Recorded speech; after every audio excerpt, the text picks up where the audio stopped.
అయితే ఇక్కడ మనం ముల్కాల్లో ఉన్నటువంటి స్వయంభూ దుర్గా అమ్మవారి సన్నిధిలో ఉన్నాము. దీనికి సంబంధించినటువంటి ట్రస్ట్ చైర్మన్ సురేందర్ గారు ఉన్నారు మనతోటి. ఒకసారి ఆయనతోటి మాట్లాడే ప్రయత్నం చేద్దాం.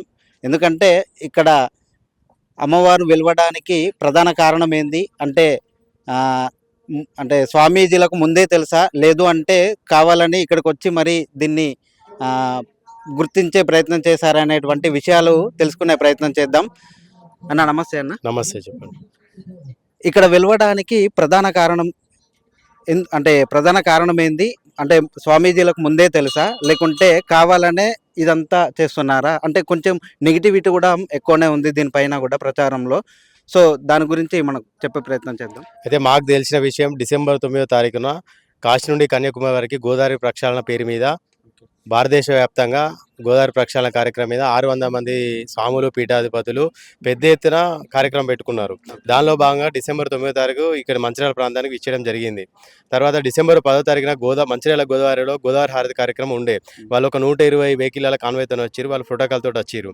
అట్లయితే ఆ రోజు మంచిర్యాల గోదావరి తీరంలో ఈ గోదావరి హారతి ప్రోగ్రామ్ క్యాన్సిల్ అయింది. తర్వాత మేము ఇక్కడ వెల్కమ్ చెప్పడం జరిగింది 9వ తారీఖు నైటు.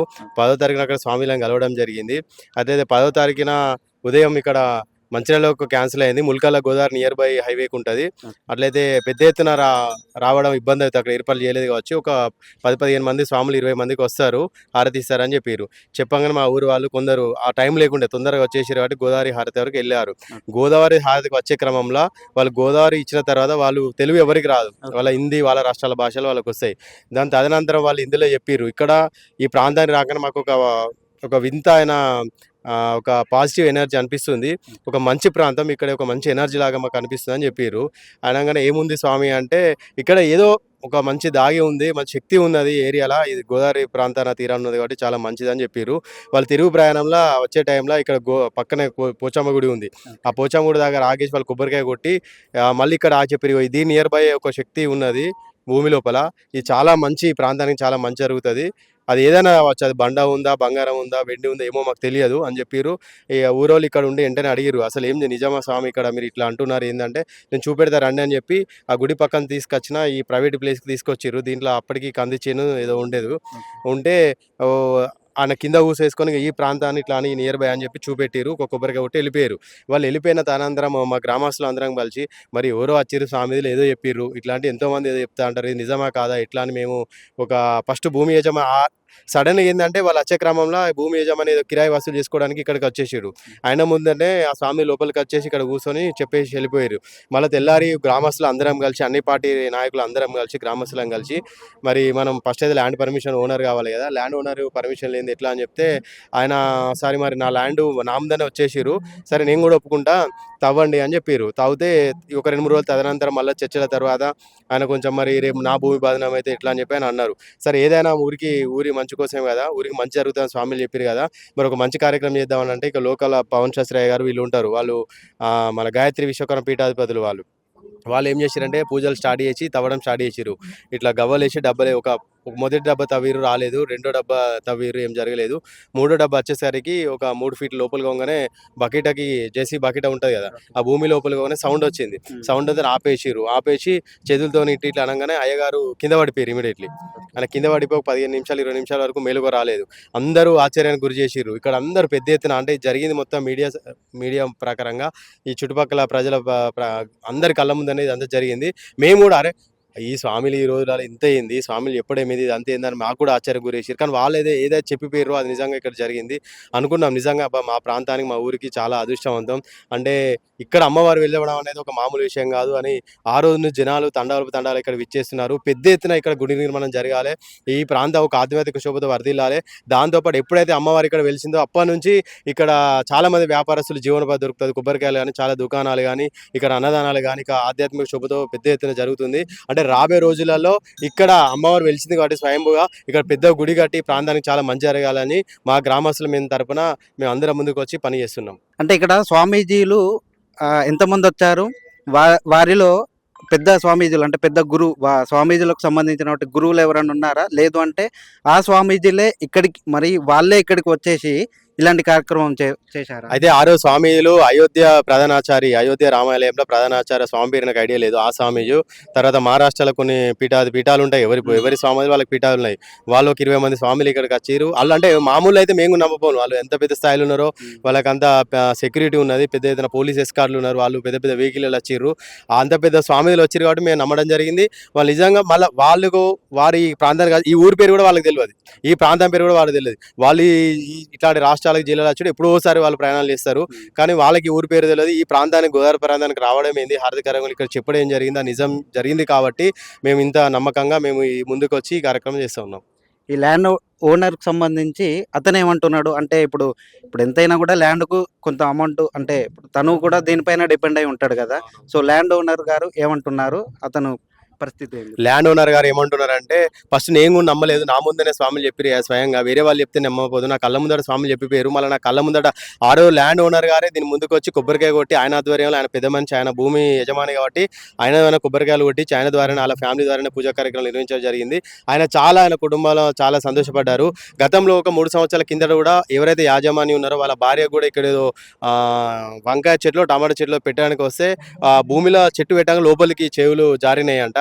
ఆ తర్వాత ఇమ్మీడియట్లీ ఆమెకు ఒక కళ్ళు తిరిగినట్టు అనిపిస్తే ఆమె ఇక్కడి నుంచి చెట్లు పెట్టకుండా ఇమ్మీడియట్ వెళ్ళిపోయింది. కానీ ఆ నిజము అంటే ఎవరైనా చెప్తే నమ్మరో మా భూమిలో మేము ఎట్లా చెప్పడం అని చెప్పి చాలా ఇది ఎప్పుడైతే అమ్మవారు వెళ్ళిలో ఆ తెల్లారి ఆ రోజు మరుసటి రోజు వాళ్ళు వచ్చి వాళ్ళ భార్య ఇక్కడ స్వయంగా ఇక్కడ ఉన్న ప్రజలందరికీ చెప్పి వెళ్ళడం జరిగింది. ఆ యజమాని ఏమంటాడంటే, నాకు చాలా అదృష్టం, నా భూమిలో ఇవ్వడం జరిగింది, చాలా అదృష్టము. కానీ నాకు ఇది నేను కొనుక్కున్న ప్లేస్ 2006లో కొనుక్కున్నా. చూడండి మీకేమన్నా గ్రామం తరపున నాకు ఏమైనా ఇవ్వాల్సుకుంటే ఇవ్వండి. నేనైతే ఒకసారి నా కుటుంబ సభ్యులతో నేను సంప్రదిస్తున్నా. ఈ సంక్రాంతి తర్వాత ఏదో ఒక ఫైనల్ చెప్తా. నాకు కూడా చాలా మంచిగా అనిపిస్తుంది. దాదాపు ఇవ్వడానికైనా భూమి విరాళంగా ఇవ్వడానికైనా సంప్రదింపులు చేస్తూ ఉన్నాడు. అలాగే గుడి నిర్మాణం ఎప్పుడు జరుపుతారు? మరియు అంటే వచ్చే భక్తులు కొంచెం రద్దీ ఎక్కువ అవుతుంది. అంటే రాను రోజులలో వారి కోసం ఏమన్నా ఏర్పాట్లు చేసే ప్రక్రియ ఏమన్నా ఉందా? అయితే ఇప్పుడు మంచి రోజులు లేవంటున్నారు. ఫిబ్రవరి 16 తర్వాతనే మంచి రోజులు ముహూర్తాలు రాబోతున్నాయి కాబట్టి ఆ మంచి రోజులు వచ్చినప్పుడే గుడికి శంకుస్థాపన చేద్దాము. పెద్ద ఎత్తున దాతలు విరాళంగా రావడానికి ఇక్కడ ముందుకు వస్తున్నారు. భక్తులు కూడా చాలా పెద్ద ఎత్తున వస్తున్నారు కాబట్టి వాళ్ళకు మేమైతే మాకు తోచిన అంటే మేము ఎట్లయితే అయ్యగారికి పూజ ఫలముల పడ్డ 10,000 రూపాయలు జమ చేస్తే అవి ఒక 3,50,000 రావడం జరిగింది. వాటి నుంచి ఇక్కడ తడకలు కానీ, పందిరి కానీ, మైకులు కానీ, కొందరు డోనర్స్ కూడా సీసీ కెమెరాలు ఇవ్వడం జరిగింది, సౌండ్ బాక్స్లు ఇవ్వడం జరిగింది. ఇట్లా కొందరు ఎవరైతే ముందుకు వస్తారు అంటే ఎక్కడ కూడా ఇంకా 100 రూపాయలు కూడా గుడి పేరు ఎవరు వసూలు చేయలేదు. ఎవరైతే వాళ్ళకి అమ్మవారి దగ్గర పల్లెంలో అయ్యగారి పల్లెంలో 10,000 రూపాయలు దక్షిణ చేస్తున్నారో ఆ డబ్బులతోని ఈ ఏర్పాట్లన్నీ చేయడం జరుగుతుంది. ఇక్కడ కనీస వసతులు అంటే ఇక్కడ నీడ ఏర్పాటు చేయడం జరిగింది. తర్వాత వాటర్ ఫెసిలిటీ నడుస్తూ ఉంది. ఒక క్యూ లైన్లు కట్టించి ఎటువంటి భక్తులకు ఇబ్బంది కలగకుండా మా విజయదుర్గ సేవా సమితి అనేది మాకు ఒక 2-3 సంవత్సరాల నుంచి విజయదుర్గ సేవా సమితి ఉన్నది. ఆ సేవా సమితి సభ్యులే ముందుకు వచ్చి మేము ఎటువంటి అసౌకర్యాలు కలగకుండా భక్తులకు అన్ని మంచి సౌకర్యాలు మేము ముందుకు వచ్చేస్తూ ఉన్నాం. అయితే ఇంకొక అలిగేషన్ ఏంది అంటే ఇక్కడ కొన్ని సంబంధించిన ఫ్లాట్లు వేశారు. ఆ ఫ్లాట్లు అమ్ముడు పోవడానికి ఇలాంటి ఒకటి అంటే ఇలాంటి సందర్భం ఒకటి తీసుకొని వచ్చారని చాలామంది చాలా రకాలుగా అనుకుంటున్నారు. దానికి మీ సమాధానం? అయితే అంటే అది అనొస్తావు చాలా ఇలా అంటే సమాజంలో ఇటువంటి మాటలు అంటేనే ఉంటాయి. కానీ నిజంగానే ఇప్పుడేదో కొత్తగా వెంచర్ పెట్టిర్రో లేకుంటే ఇక్కడైనా పక్క నియర్ బై ఇక్కడ ఎప్పుడు 2006-2008లో ఇక్కడ మొత్తం వెంచర్లు కంప్లీట్ అయినాయి. ఎక్కడ కూడా కొత్త వెంచర్ లేవు. ఇవి ఎప్పుడో పాతగా అయినాయి, ఎప్పుడో తుమ్మలు మొలిసినాయి. కొన్ని కొనటోళ్ళు కొన్నారు, రీసేల్ లేదు, కొన్ని రీసేల్ కొనుక్కుంటారు, ఎక్కడ అక్కడ ఉన్నాయి. కానీ రియల్ ఎస్టేట్కును దీనికి మాత్రం ఎటువంటి సంబంధం లేదు. ఈ ప్రాంతంలో నియర్ బై మీరు చూడండి, ఇక్కడ నియర్ బై 150 మీటర్లోనే గోదావరి ఉన్నది. 1 కిలోమీటర్ దూరం ఉన్నది. ఇటు ఒక 100 ఎకరాలు ఉంది, 50 ఎకరాలు ఉంది. నిజంగానే ఇక్కడ వెంచర్ చేస్తే డెవలప్ అవుతుంది, ఇటువంటి అబోధాలు తీసుకొస్తే సక్సెస్ అవుతాం అని చెప్పి అటువంటిది ఏం లేదు. మీరు చూడండి స్వయంగా ఇదే కెమెరాతో లైవ్గా ముందుకెళ్ళి తీసుకెళ్ళండి. ఇక్కడనే పక్కన గోదావరి ఉంది. గోదావరి దాటైతే ఏం చేయరాదు. గోదావరి ఒడ్డు ఉన్నది. గోదావరి దగ్గర ఎట్లా రియల్ ఎస్టేట్ తక్కువ ఉంటుంది. ఈ ఏరియాలో కూడా ఏం లేదు. ఎప్పటి నుంచి ఇది ఎప్పుడో గత 12 సంవత్సరాలు 14 సంవత్సరాల క్రితం ఇక్కడ వెంచర్లు అయిపోయినాయి. ఇక్కడ కొత్త భూములు లేవు, రియల్ ఎస్టేట్ చేయడానికి ఏం లేదు. అది ఒక ఫేక్ ప్రచారం మాత్రమే. అయితే ఇక్కడ వచ్చే భక్తులకు కానీ లేదు అంటే గుడి నిర్మాణానికి కానీ ఇక్కడున్న జాగా అయితే సరిపోదు. దీన్ని మరి ఎక్స్టెండ్ చేయాల్సి వస్తుందా? లేదు అంటే ఎక్స్టెండ్ చేయాలి అంటే పక్కన వాళ్ళకు ఏమన్నా ఇబ్బంది కలిగే పరిస్థితి ఉందా? అది ఇక్కడ టోటల్గా ఇది ప్రైవేట్ ల్యాండ్. ఈ భూమి యజమాని ఇది ఒకటి 5 గుంటల వరకు ముందుకు రావడం జరిగింది. తర్వాత పక్కన కూడా ఇంకా ప్లేస్ ఉంది. మొత్తం మా కమిటీ మా ట్రస్ట్ ద్వారా ఇది దాదాపు 1 ఎకరం భూమిని సేకరించి రాబోయే రోజులలో అంటే మేము దానం ఇస్తారు, లేకుండా మేము ట్రస్ట్ ద్వారా డబ్బులు జమ చేసి అయినా కొనడానికి కూడా మేము సిద్ధంగా ఉన్నాం. ఎందుకంటే ఫ్యూచర్లో ఇక్కడ పెద్ద ఒక పుణ్యక్షేత్రం కాబోతా ఉంది అని మేము ఎక్స్పెక్ట్ చేస్తూ ఉన్నాం. కావున పెద్ద ఎత్తున ఇక్కడ గుడి నిర్మాణం జరగాలి, స్థలం సేకరించాలని మేము మా కమిటీ సభ్యులు అందరం, మా గ్రామస్తులం కానీ పక్క ఊళ్ళో గ్రామస్తులు కానీ అందరూ తిరిగి చర్చ జరుగుతుంది. రాబోయే రోజుల్లో అతి త్వరలో ఇక్కడ పక్కనున్న ఎకరం వరకు భూమి సేకరించి కూడా గుడి నిర్మాణం కోసం ముందుకు వస్తామని మేము చెప్పడం జరుగుతుంది. ఇది ప్రభుత్వం దృష్టికి తీసుకెళ్లారా? అంటే కొన్ని టెంపుల్స్ ప్రభుత్వం తీసుకొని వాళ్ళే కొన్ని నిర్మాణాలు చేస్తూ ఉంటారు.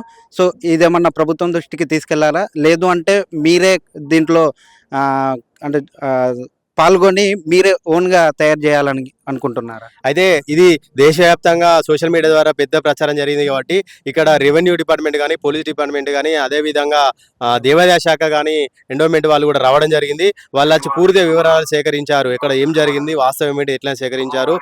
ఇక్కడ మేమేమంటే ఒక సిస్టమేటిక్గా అంటే భక్తులు సమర్పించే కానుకలకి డబ్బులు కానీ ఒక లెక్క ప్రకారం సిస్టమేటిక్గా పెట్టి ఒక అకౌంట్ బుక్ ఓపెన్ చేసి అంటే రోజు వచ్చిన ఆదాయ వివరాలను ఒక నోట్బుక్లో రాస్తూ పూర్తి లెక్కలు అనివార్యం కాకుండా ఓన్లీ ఎవరైనా ఫ్యూచర్లో డబ్బులు వేయాలి కూడా ఒక అకౌంట్ ద్వారా ఎవరు కూడా ఇక్కడ కమిటీ సభ్యులు కానీ ఎవరు కూడా ఒక ₹1 కూడా చేత తీసుకోకుండా అకౌంట్ ద్వారా డబ్బులు వేసి ఒక సిస్టమేటిక్గా చేయడానికి మేము ప్లాన్ చేస్తూ ఉన్నాము.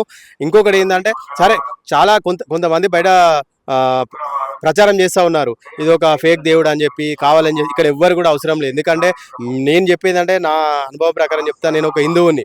మనం హిందువులం ఒక బండని మొక్తాం, ఒక రాయిని మొక్తాం, ఒక చెట్టు మొక్తాం. అమ్మవారి ఊరికి వచ్చింది కాబట్టి మనవంతు బాధ్యత మన హిందువులో ఒక గుడి నిర్మాణం జరగాలి. మన ఒక శక్తి చాలా మంది భక్తులు ఇక్కడ వచ్చి మొక్కిపోతా ఉన్నారు. కోరికలు కూడా చాలా వరకు నెరవేరుతున్నాయి. వాళ్ళే స్వయంగా ఇవాళ వచ్చి మొక్కిపోయి మళ్ళీ 2-3 రోజులకు వస్తున్నారు. నేను ఇలా ఒక మొక్కుకొని పోయినా, నాకు ఒక మొక్కు జరిగింది, నేను ఈ దేవునికి ఇవ్వడానికి నాకు పనులు అయినాయి కాబట్టి నేను ఎంతో కొంత దేవునికి సాయం చేస్తా అని చెప్పి చాలా మంది ఇక్కడికి వచ్చి వాళ్ళ పేర్లు, వాళ్ళ అడ్రస్, సెల్ నెంబర్ రాసబోతున్నారు. దాదాపు ఇప్పటికి 1000-2000 మంది నెంబర్లు వాళ్ళకి జరిగిన పనుల గురించి కూడా ఇక్కడ వాళ్ళు అడ్రస్ మాకు ఇవ్వడం జరిగింది. అయితే ఇప్పుడు